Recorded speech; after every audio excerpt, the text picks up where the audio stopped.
Enjoy it. ఎమోషన్స్ని deal చేయటం అనేది ఒక ఎక్స్పీరియన్స్ వచ్చిన తర్వాత చేయగలరు అనుకుంటాం, కానీ ఫస్ట్ డెబ్యూ మూవీతోనే ఇంత ఒక రకంగా చెప్పాలంటే ఇది ఎమోషనల్ డ్రైవ్. ఇందులో మనకి ఎడ్రినల్ రష్ కంటే మనసుకి తగిలే సంఘటనలు ఎక్కువగా ఉంటాయి. ఇలాంటి సబ్జెక్ట్ని డీల్ చేయటంలో ఎలా అనిపించాడు సార్ సన్నీ? అంటే చాలామంది సీనియర్స్తో వర్క్ చేసిన ఎక్స్పీరియన్స్ ఉంది కదా, ఇతన్ని చూస్తే అనిపించింది వే ఆఫ్ వర్కింగ్ స్టైల్ కానీ? ముందు స్క్రిప్ట్ ఇచ్చినప్పుడే నాకు చాలా వరకు అర్థమైపోయిందండి.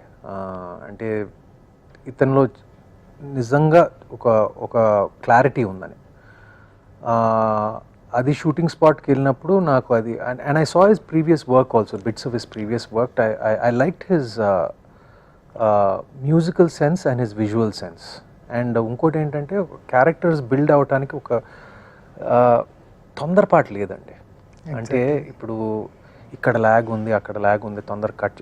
అండ్ అది especially in this day and age, sometimes letting a scene breathe, ఒక సీన్ దాన్ని కొంచెం టైం ఇచ్చి దాన్ని ఇవాల్వ్ అవ్వటానికి, I like that aspect most about Sunny. And musically and visually he was completely on point. And also actors, నేను ఇన్ని సంవత్సరాలు నేను పనిచేసినా కూడా I always believe that like exactly sir, most of the newcomers తోనే వర్క్ చేస్తారు. I'm an actor's director అని I feel.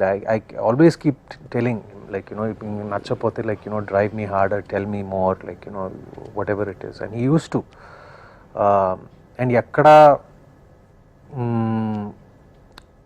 మనం ఒక సీన్ చేస్తున్నప్పుడు he use to take many shots. అంటే అది ఇట్స్ వెరీ రేర్. ఒక టైం కన్స్ట్రెంట్ ఉన్నప్పుడు కొంచెం కాంప్రమైజ్ అయ్యి ఒక మాస్టర్ షాట్ తీసేసి దాని తర్వాత క్లోజెస్కి వెళ్ళిపోతారు.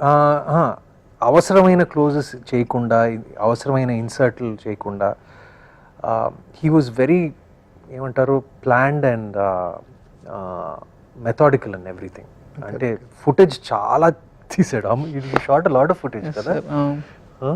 240 240 వచ్చిందా? అంటే ఒక సీక్వెన్స్ అంతా అవి. బట్ బేసిక్గా like he shot a lot. అంటే ఒక మెథడ్ ఉంది, like, you know, which I really appreciated.